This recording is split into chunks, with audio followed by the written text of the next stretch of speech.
Rowan College at Gloucester County is committed to doing everything we can to support our military veterans and their families. On Veterans Day, the college unveiled parking spots designated for Purple Heart recipients so that wounded veterans can have an easier time visiting our campus. Immediately after the dedication, a ceremony was held honoring those who have served our country. I hope you enjoyed these highlights.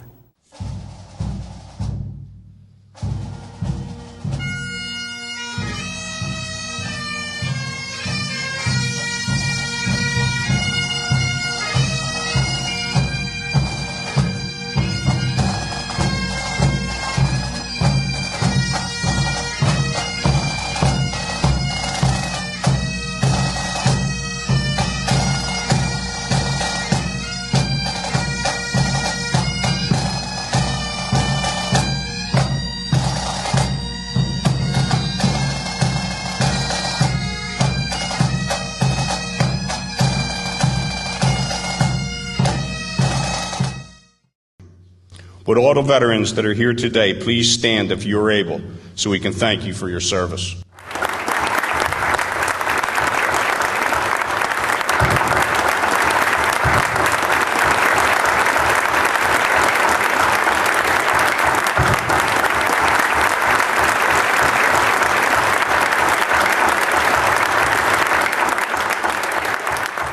You are our heroes. Through wartime and peacetime, at home and abroad, those of you who have worn the country's uniform deserve our gratitude and respect. We shall always remember the sacrifices made by you and your families. Thank you.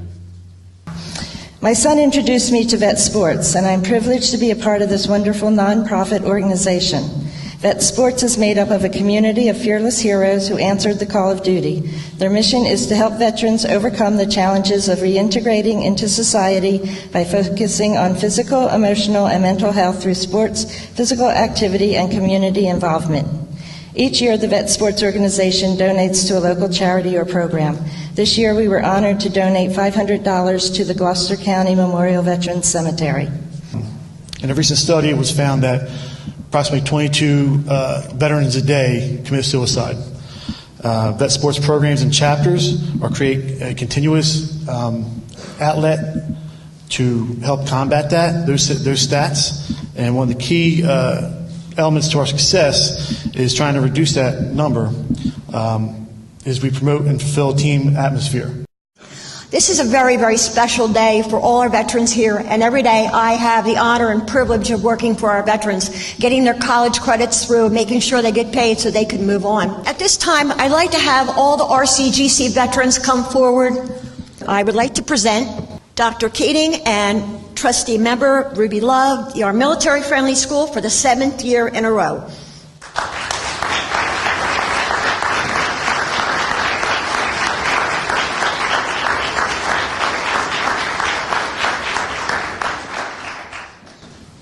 To those who have borne the battle, to his widow, to his orphan, I thank you on behalf of the Board of Trustees of this college. We thank you for attending here. We thank you for your service. Your commitment is one that could not be outdone in any way. So we thank you, we love you, we appreciate you. On behalf of the college community, I would just like to say we're proud, we're thrilled to host this event annually.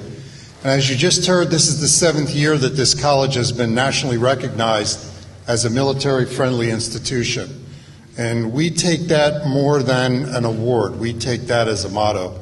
So we have a veterans student organization, we have a veterans center, we have a veterans counseling, academic advising, social and behavioral support, and this morning, a little bit earlier, we dedicated parking for Purple Heart veterans. And we're going to expand that concept to combat as well. So this award is more than that to this college. It's a great recognition and a reminder. So we asked ourselves a question just a few weeks ago, what's left? What could we do for a veteran that we haven't done? The Foundation Board and the College Board, with the endorsement of the Freeholder Board, are announcing today that we're going to have a newly established Gloucester County Veteran Scholarship. The monies will come from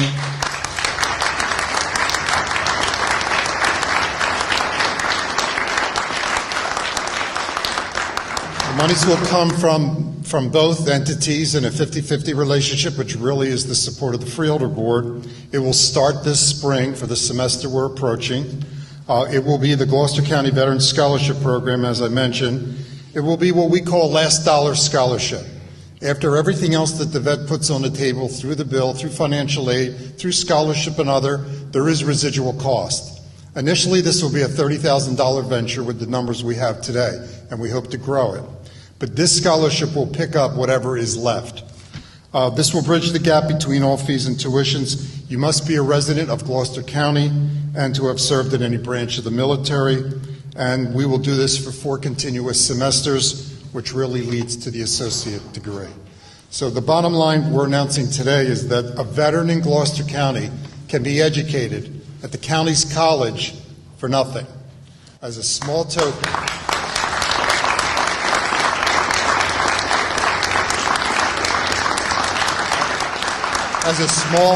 and it is a small but a necessary token to allow a veteran to get on with their life through the gift of education and higher education, our example. So on behalf of the county, we're proud to be the county's college and to participate and now seal the deal that we have received and reached down to a last dollar concern. So Judy Atkinson is the vice president here at the college. It will be her division that will implement the scholarship, and we'll begin publicizing it as of this moment. Thank you very much.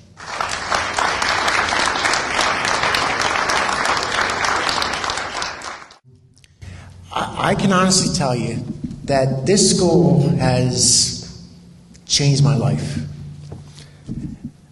I tell all the kids here, you know, you can do anything. You put one foot in front of another. You can do anything in this life, and you just gotta want it. Through the Veterans Lounge, through Miss Leader, through Miss Roxanne, through Jeff, through the other guidance, the counselors, everybody here, they've made it easy for me to obtain A's in all my classes. They've made it easy for me to study. They made it easy for me to learn. And it's only through guidance and leadership and help from the people at this school. I'm moving forward after this semester to Rowan University. And I look forward to it in bettering my future, but I regret in having to leave the people behind at this school and the guidance and the help that I've received here. And on that note, I'd like to thank everybody and thank all of the current and future faculty and staff of this great establishment. I want to tell you a story about a young fellow who was on his way to Vietnam in Fort Benning, Georgia, 1967, and I'm concerned about why are we going to Vietnam? So I asked my platoon sergeant, I said, Sarge, why are we going to Vietnam? And Sarge said, well, son, it's the only war we got. So on November the 22nd, 1966, I took the oath and became RA 11 932 678, Private Walter Robert Gholson III. One of the first things I noticed when I got to Vietnam was that pervasive smell that seemed to engulf the country, and the look on the faces of the soldiers who had been in country for a while. That smell, I learned later on, was a mixture of aviation fuel used to burn human waste material that was collected from the outhouses, gunpowder, and the stench of decaying life. That look on the faces of these combat veterans was called a 1,000-yard stare, a look that communicated that they'd been there, seen that, done that. My wide-eyed look, on the other hand, told the seasoned soldiers that I was an FNG. And for some of you who don't know, that's Vietnam slang for the effing new guy. The cherry soldier who couldn't tell the difference between incoming and outgoing fire. For the last 8 months in Vietnam, I was a door gunner on a CH-47 helicopter, flying all over the country, seeing the war up close and personal. That experience changed me forever. I became hardened beyond my 19 years. I became cynical because I did not see the same enthusiasm from the South Vietnamese about the war we were fighting. I became numb to death and destruction that we were waging on this beautiful country and its impoverished people. I was no longer interested in winning the war. I was concerned about surviving each day. I had become just like those soldiers I saw on my first day in country with that vacant, heartless look of the battle weary. I had finally become a veteran because now I truly did not give two dead flies about anybody who was not a part of my team. There is not one day that goes by that I cannot recall my time in Vietnam. There's not one day when I do not think about and suddenly flash back to that year in Vietnam and the men I served with and those who died while serving, and I wonder how I made it out. Despite all these negatives, I am still proud to have served my country even though I didn't know why then. I will forever have a special bond with my band of brothers that surpasses race, creed, color, religion. So when I see someone wearing one of those Vietnam vets caps, I ask, what year were you there and what unit were you with?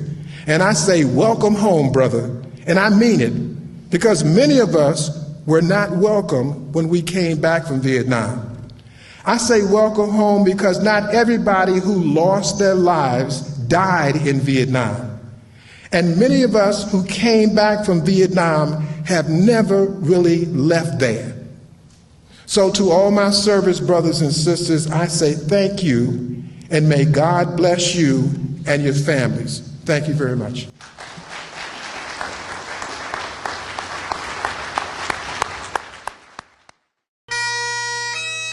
Those few put on the uniform, step up, and are prepared to give the ultimate sacrifice. Walter, you reminded us of that, and I thank you, and I thank you for your service.